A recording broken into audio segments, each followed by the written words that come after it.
If you are going to walk with Jesus Christ, you are going to be opposed. That's the Christian life. Bonjour et bienvenue sur ma chaîne Sandra by Faith. Je m'appelle Sandra et je suis de retour aujourd'hui avec une vidéo 9 bénéfices de ma vie chrétienne ou encore 9 choses que j'ai arrêté de faire depuis que je suis chrétienne. Alors la première chose, c'est que j'ai arrêté de fumer. Yes, girl. I stopped smoking. I stopped doing that. Okay. Now, quand je parle de fumer, je fumais pas de drogue. Je me droguais pas, mais je fumais des cigarettes classiques normales et j'ai arrêté de fumer parce que ça s'est fait en fait naturellement. Et ce que j'ai constaté, c'est que au moment où je me suis convertie, ça faisait déjà, avant que je me convertisse, ça faisait déjà quelques mois en fait que je fumais plus vraiment comme avant, tu vois, où c'était genre, dès que tu termines de prendre le petit-déj, tu fumes, dès que tu fais une pause café, tu fumes, dès que tu finis de manger.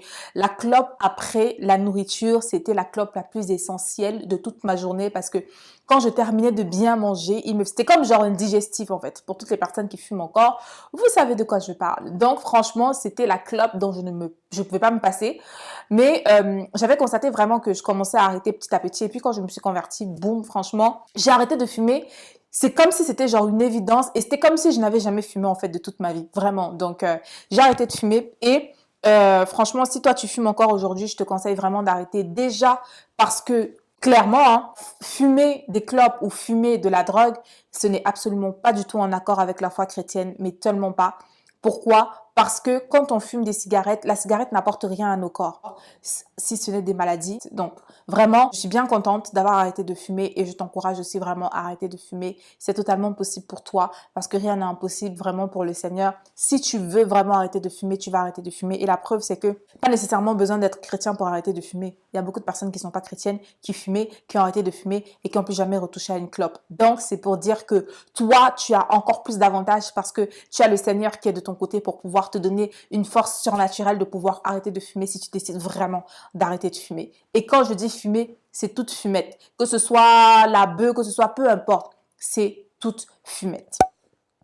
Deuxième habitude que j'ai arrêté de faire, c'est d'être dépensière. Alors moi, à l'époque, j'avais les poches et les mains trouées. C'est-à-dire que j'étais le genre de personne, quand j'avais de l'argent, je ne restais pas tranquille. Non, en gros, je ne restais pas tranquille et je n'étais pas en paix avec moi-même tant que je n'étais pas dans des problèmes du bout, tu vois. Genre, tant que j'avais pas utilisé mon découvert jusqu'à ce que je vois qu'il me reste 2 euros à utiliser sur le découvert, j'étais pas tranquille. Il fallait tout le temps que je dépense. J'étais une grosse dépensière, mais vraiment une grosse dépensière.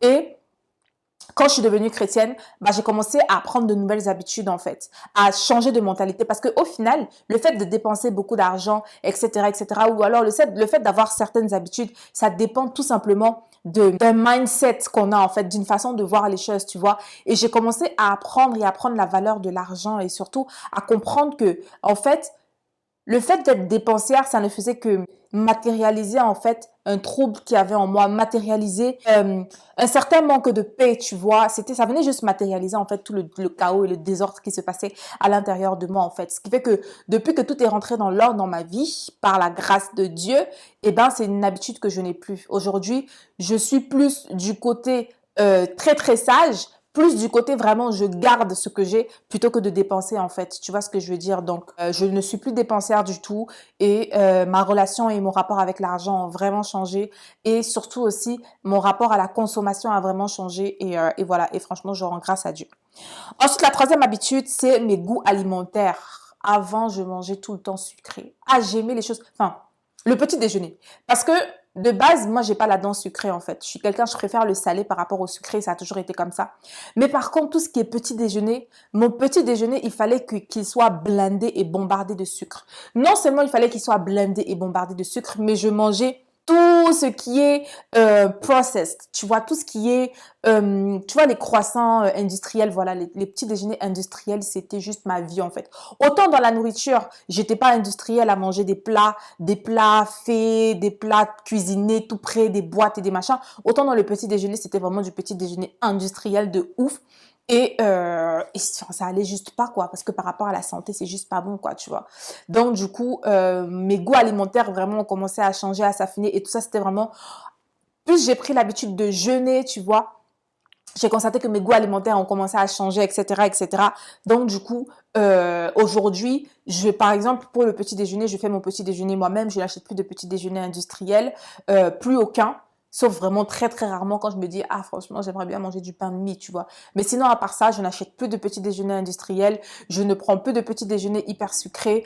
Enfin, ça a totalement changé, ça a radicalement changé. Donc, pour plus de détails par rapport à ça, j'ai fait une vidéo sur le jeûne et les bienfaits du jeûne sur ma santé où je vais plus en détail par rapport à ça. Donc, je te mets la vidéo dans le petit i ici en haut. N'hésite pas à aller regarder parce qu'il y a plus de détails dedans. Quatrième chose qui a changé, c'est les goûts pour le divertissement. Oh my God, oh my God, oh my God. Moi, j'étais un pur produit de la société en fait.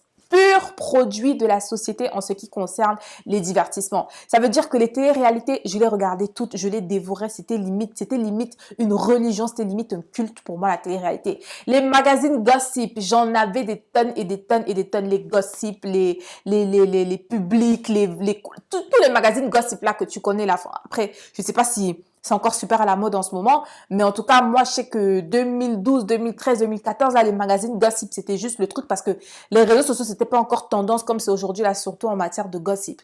Donc, j'étais à fond dans tout ça, en fait. Vraiment à fond, à fond. Tu sais, les reportages sur la Neuf, les reportages sur la BAC, oh oui, les quartiers nord de Marseille. J'étais à fond dans tout ça, en fait. Je ne ratais jamais rien. Sauf que, plus je grandis dans ma foi avec le Seigneur, plus je comprends que en fait, vraiment, ce monde n'a rien à offrir. Ce monde n'a vraiment rien à offrir. Plus je me rends compte que les divertissements qui sont faits, qui sont pensés, ce sont des divertissements qui sont là vraiment pour nous détruire. Ce sont des divertissements qui sont là pour nous éduquer à la toxicité. Ce sont des divertissements qui viennent nous donner une approche et une vue erronée en fait de la vie de tous les jours. Je me suis rendu compte que en fait, c'est plus mon délire en fait. C'est plus mon délire. Et pour en revenir à ça, les télé-réalités, j'ai arrêté de regarder les télé-réalités depuis 2015 en fait. Enfin, ouais, depuis 2015, plus de télé-réalité, plus d'émissions, de reportages, machin. Aujourd'hui, si je regarde encore des reportages, parce que j'aime beaucoup les reportages, c'est tout ce qui touche à la santé, tout ce qui parle, tout ce qui touche en fait à notre corps, en fait, à notre corps, à notre santé, à notre cerveau. Enfin, en fait, le revirement, il a complètement changé, tu vois. Aujourd'hui, par exemple, je lis beaucoup plus de livres qu'avant. Avant, je ne lisais absolument, mais absolument pas du tout. Aujourd'hui, je lis beaucoup plus avant. Des fois, je passe une semaine, des 10 jours, je n'allume même pas ma télé parce que je suis sur mon ordinateur, ok, d'accord. Mais c'est pour dire que les programmes télévisés, vraiment, c'est plus aujourd'hui, les divertissements d'avant, tout ce qui est télé-réalité, etc., etc., je n'en regarde plus. Et tout ça a été remplacé par de la lecture, par des reportages qui apportent en fait de la plus-value à ma vie. Je regarde et je me divertis avec des choses qui apportent de la plus-value dans ma vie en fait. Et j'ai décidé d'arrêter de regarder des choses qui ne me servent à rien, qui ne m'apportent rien et qui au contraire, au lieu de m'apporter quelque chose, m'enlèvent des choses. Donc, mes goûts en divertissement ont totalement changé. Ensuite, la cinquième chose, c'est que j'ai appris à dire non sans culpabilité. Parce que tu sais, des fois, les gens, ils peuvent te demander des trucs et tout, tu vois, et puis toi, tu dis non, et puis après, tu te sens coupable. Ah oui, j'ai dit non, mais peut-être j'aurais dû dire oui, etc., etc. Mais déjà, de base, je suis vraiment quelqu'un, je suis super terre à terre, en fait, je suis super directe, ce qui fait que et je suis quelqu'un, j'assume en fait, j'assume ce que je dis, j'assume qui je suis, etc., etc. Donc, à l'époque, j'avais pas déjà de mal à dire non, mais aujourd'hui, j'ai encore moins de mal à dire non et j'assume totalement et complètement de dire non. Donc, voilà, sans culpabilité aucune, parce que je considère que si je t'ai dit non, c'est parce qu'il fallait que je te dise non. La Bible dit que ton non soit non, que ton oui soit oui. Amen. Amen. Sixième chose qui a changé depuis que je suis devenue chrétienne, c'est le fait que je m'accepte telle que je suis. Bon, là aussi, franchement, pour être honnête, je suis le genre de fille, et je sais que ça existe, vraiment, venez me dire dans les commentaires les filles, parce que je sais que je ne suis pas un cas rare, je sais que je ne suis pas une espèce rare, venez me dire. Je n'ai jamais été le genre de nana à avoir des complexes. Jamais, jamais, jamais. Moi, j'ai grandi au bled, j'ai grandi au Cameroun, et j'ai grandi dans une situation qui faisait que je n'avais pas le temps de regarder à gauche ou à droite pour voir si... Je n'avais pas le temps de regarder à gauche ou à droite pour me comparer à un tel parce que j'avais d'autres problèmes. J'avais d'autres problèmes. Les problèmes de, oui, telle est plus belle que moi, telle est plus formée que moi, telle est plus nana, telle est plus... J'avais pas ces problèmes-là. Donc, je n'ai pas grandi dans une culture de complexe. Je n'ai pas grandi dans une culture de complexe. Mais quand je parle d'acceptation de soi, ici, je parle plus par rapport à mes cheveux. Depuis que... Et ça, c'est depuis genre... Parce que je me suis recoupé les cheveux en 2018. En fait, j'ai décidé, 2018 ou 2019, non, c'est en 2019. Depuis 2019, j'ai décidé de porter mes cheveux naturels crépus, en fait, tels que tu les vois là, comme ça. J'ai décidé de commencer à les porter comme ça parce que j'en avais marre du défrisage. J'en avais marre de devoir m'infliger une torture parce que pour moi, c'était devenu limite une torture, en fait, de me défriser les cheveux. Parce qu'à chaque fois, ça me brûlait. Et puis aussi, j'ai commencé à me documenter, à essayer de comprendre. J'ai vu que les produits défrisants contiennent des substances cancérigènes. Ce sont des choses qui sont pas bonnes pour la santé, etc., etc. Et comme je dis, depuis que je suis chrétienne, je suis vraiment dans cette démarche-là de faire plus attention à moi, de comprendre en fait comment fonctionne mon corps, de prendre soin de mon corps parce que la Bible me dit que mon corps est le temple du Saint-Esprit. Donc ça veut dire que Dieu accorde beaucoup d'importance à mon corps. Et je me suis dit, si Dieu accorde autant d'importance à mon corps, il faudrait que je comprenne en fait comment ce corps fonctionne, comment Dieu il veut que ce corps fonctionne, comment il a prévu que ce corps doit fonctionner. Et tous mes cheveux font partie de mon corps, en fait. Ça fait partie de mon être, ça fait partie de mon identité. Et je me suis dit, franchement, il faut que j'apprenne davantage à me connaître, que je me vois comme le Seigneur me voit, afin de vivre la vie qu'il attend de moi dans ce corps, en fait. Et donc, là, pour en revenir aux cheveux, je me suis dit, franchement, flemme, je suis fatiguée. Je vais apprendre à connaître mes cheveux parce que moi, j'ai grandi dans une culture où, quand on a la flemme de te faire les cheveux, on te dit, allez, vas-y, va te faire défriser, comme ça sera plus simple à te coiffer, ça sera plus facile pour te coiffer. Alors que je me dis, si Dieu il nous a donné les cheveux crépus, il nous a donné la sagesse aussi de pouvoir prendre soin de ses cheveux crépus. Donc, pourquoi est-ce que nous, on va tout le temps chercher à se défiler, à chercher à trouver des alternatives, d'essayer de ça? Enfin, je sais pas en fait, surtout pour pouvoir répondre à des standards qui nous sont imposés par la société. Tu vois ce que je veux dire? Donc, moi, j'ai décidé de break free from that et d'apprendre à connaître en fait mon cheveu et surtout de m'assumer et de m'aimer en fait tel que Dieu m'a créé parce qu'il n'a pas fait d'erreur. Et je t'assure que depuis que je porte mes cheveux crépus comme ça, naturels tels qu'ils sont, déjà j'ai découvert que ce cheveu il est tellement versatile. Enfin bref, rejoins-moi sur ma chaîne Sandra Michel, c'est là-bas que je partage sur ce style de sujet. Mais en tout cas, je suis tellement beaucoup plus en accord avec moi-même et I feel myself like never before with this hair. So I'm just feeling so good. And this is thanks to my faith in Jesus. So thank you, Jesus. La 7e chose, c'est que j'ai appris à rester calme. Alors, je sais qu'il y a des gens, quand vous me voyez comme ça, vous vous dites, ah oui, elle est fire, elle est tout flamme, elle est ça. Mais c'est normal en fait. C'est normal parce que, quelque part, c'est ma personnalité d'être vive et incisive, tu vois. Et surtout, quand je parle dans les vidéos, je ne vais pas venir te parler dans les vidéos en mode coucou, j'espère que tu vas bien. Alors, bien-aimé de Dieu. This is not me. I'm so sorry. I can't do that. Moi, je sais qu'il y a des gens qui font ça, tu vois. Parce que il y a des gens qui font ça aussi parce que c'est leur personnalité. Tu vois ce que je veux dire? Mais moi, c'est pas ma personnalité, ok? Moi, je suis vive. Moi, je suis incisive. Moi, je suis énergique, etc., etc. Et ça c'est dans ma personnalité. Ça se voit dans mes vidéos, etc., etc. Mais sortir de là et sortir de quand je suis en train de parler d'un sujet vraiment qui me tient à cœur, dans la vie de tous les jours, je suis quelqu'un qui écoute plus que je ne parle. J'ai appris, nuance, merci Seigneur, j'ai appris à écouter plus que je ne parle. J'ai appris à rester, à prendre plaisir en fait, à rester calme, à rester dans le calme, à évoluer dans le calme parce que c'est dans le calme et la tranquillité que se trouve notre repos. Amen. Amen. Amen. Et c'est tellement vrai. Donc, j'ai vraiment appris à aimer le calme, à aimer être posé, à aimer me reposer. D'ailleurs, c'est le point suivant, la 8e chose. Appris à aimer me reposer et à prendre du temps pour me reposer parce que le repos, c'est juste trop important. Dieu lui-même, il s'est reposé le 7e jour de toutes ses œuvres. Donc, qui sommes-nous créature de Dieu pour estimer qu'on n'a pas le temps de se reposer, qu'on ne doit pas se reposer, qu'on ne doit pas... Non. Ça sont des choses que j'ai appris à faire et surtout, j'ai appris à me dire que c'est totalement normal de se reposer, de prendre du temps pour slow down parce qu'on est dans une société où tout va trop vite. Tout va trop vite. Et si tu n'es pas en mode fast, fast, fast, quick, quick, quick, busy, busy, busy, on dirait que ta vie, elle n'a pas de sens en fait. Sauf que non. Sauf que non, ça c'est le monde qui a décidé que ça fonctionne comme ça.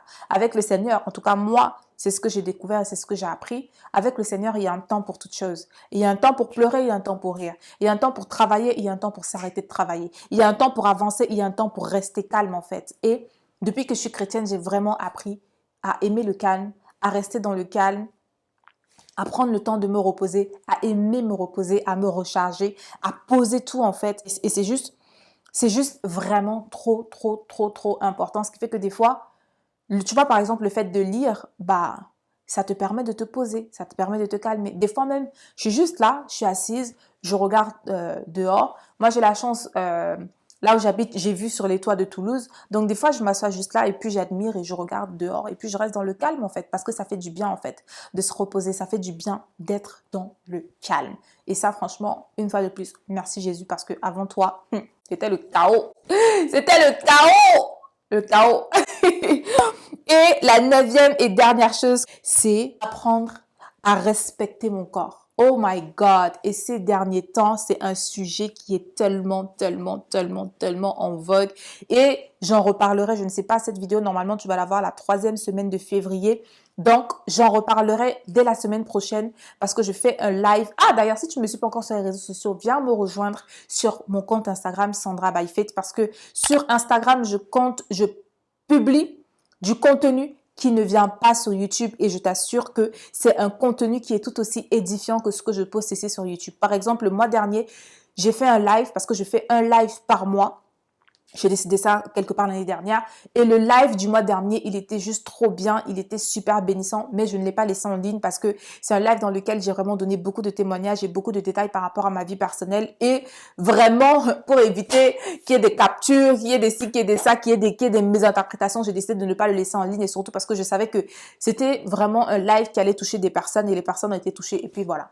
Mais sinon, en tout cas, pour le live de ce mois, donc la semaine prochaine, on va parler de tout ce qui est attends, je vais te dire ça tout de suite. Le thème du live du mois prochain, ça sera le Silhouette Challenge. On va parler du Silhouette Challenge, de Mime, de OnlyFans. Ce sont des sites, le Instagram porno. On va parler de prostitution juvénile et indécence vestimentaire. Donc ça sera dans le live du mois prochain. Si tu ne veux pas rater ça, rejoins-moi sur Instagram @SandraByFaith. Donc, je disais que depuis que je suis chrétienne, j'ai appris à respecter mon corps.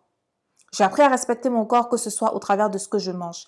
Parce que la Bible nous dit, en 3 Jean, bien aimé, je souhaite que tu prospères à tous égards et que tu sois en bonne santé comme prospère l'état de ton âme. Que tu sois en bonne santé. Quand on mange n'importe quoi, quand on mange de la junk food, quand on mange des choses qui sont remplies de gras, de sucré, de salé, quand on mange des choses en fait qui ne sont pas bonnes pour notre corps, on ne respecte pas notre corps. Parce qu'on a l'habitude de nous dire, oui, encore le temps du Saint-Esprit seulement quand on parle d'impudicité ou quand on parle d'avoir des rapports sexuels en dehors du mariage ou quand on parle d'avoir une sexualité illicite. Mais manquer de respect à son corps, c'est aussi quand on mange mal.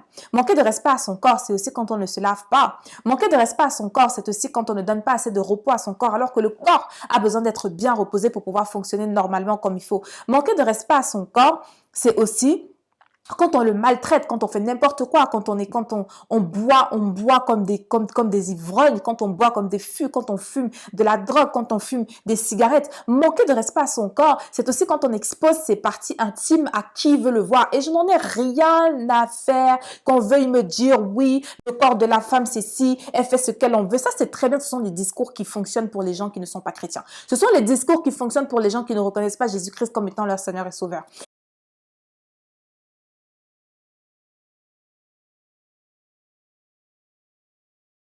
Et comme je disais dans la précédente vidéo, moi sur cette chaîne YouTube, Sandra by Faith, je considère que je parle à des personnes qui sont chrétiens nés de nouveau. Ma cible, ce sont les chrétiens nés de nouveau. Les personnes qui reconnaissent Jésus-Christ comme étant leur Seigneur et Sauveur. Alors, si tu es ici et que tu reconnais le Seigneur Jésus comme ton Seigneur et Sauveur, ma sœur, mais que tu es dans les discours de mon corps, je fais ce que je veux, mon corps, il m'appartient, tu es dans le faux. Parce que la Bible nous dit que désormais, ce n'est plus nous qui vivons, mais c'est Christ qui vit en nous. Désormais, nous avons été rachetés à un grand prix. Nous ne nous appartenons plus à nous-mêmes, nous appartenons à Dieu. Donc, ces corps ne sont pas nos corps. Ce ne sont plus des corps où on va dire, je fais ce que je veux de mon corps. Non. De nos corps, on fait ce que Dieu a dit. On fait ce que Dieu veut. Et si Dieu veut qu'on vive dans la décence, on doit vivre dans la décence. Si Dieu veut qu'on couvre jusqu'aux yeux, on couvre jusqu'aux yeux. On fait de nos corps c'est pas ce que Dieu veut, d'accord, qu'on couvre jusqu'aux yeux. C'est juste un exemple. Mais c'est pour dire que on ne doit pas se cacher derrière des philosophies, derrière des façons de penser, derrière des doctrines humaines, de la sagesse humaine et des dépravations humaines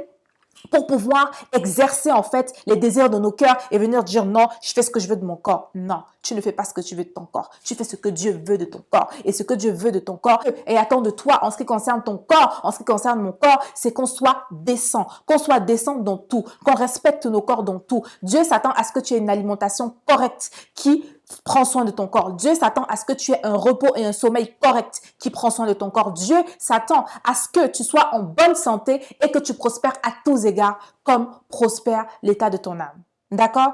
Et moi, c'est ce que j'ai compris. Et c'est quelque chose que je veux continuer de travailler encore et encore et encore parce que je n'ai pas la science infuse par rapport à ça. Mais je veux continuer de le travailler encore et encore et encore parce que j'ai compris que Dieu accorde beaucoup d'importance à ce corps parce que c'est lui qui l'a formé et parce qu'il en a besoin pour pouvoir faire ce qu'il veut faire sur cette terre en fait avec ce corps. Donc, depuis que je suis chrétienne, j'ai appris à respecter mon corps.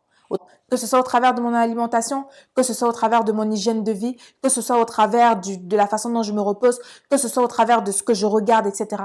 J'ai appris à respecter mon corps et c'est quelque chose que je vais vraiment t'encourager, toi aussi, à faire et on ira de gloire en gloire, en gloire, en gloire, en s'améliorant, etc., etc.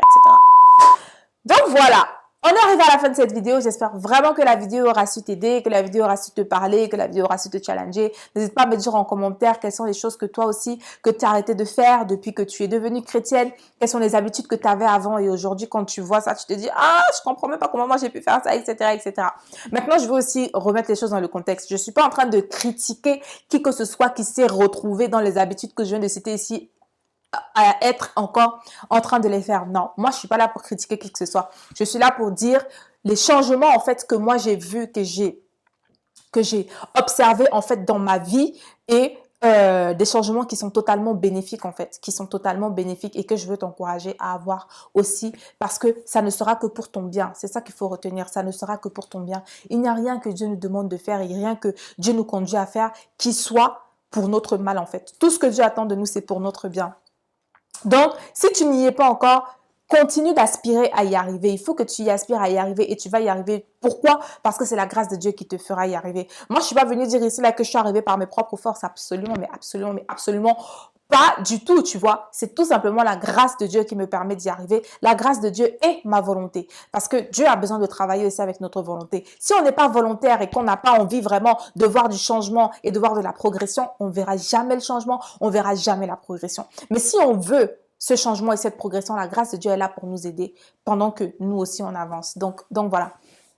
Une fois de plus, rejoins-moi sur mon compte Instagram Sandra by Faith, aussi sur mon compte Instagram Sandra Michel et sur ma chaîne YouTube Sandra Michel si jamais tu veux suivre mon contenu lifestyle. Moi, je te remercie d'avoir pris le temps de regarder cette vidéo.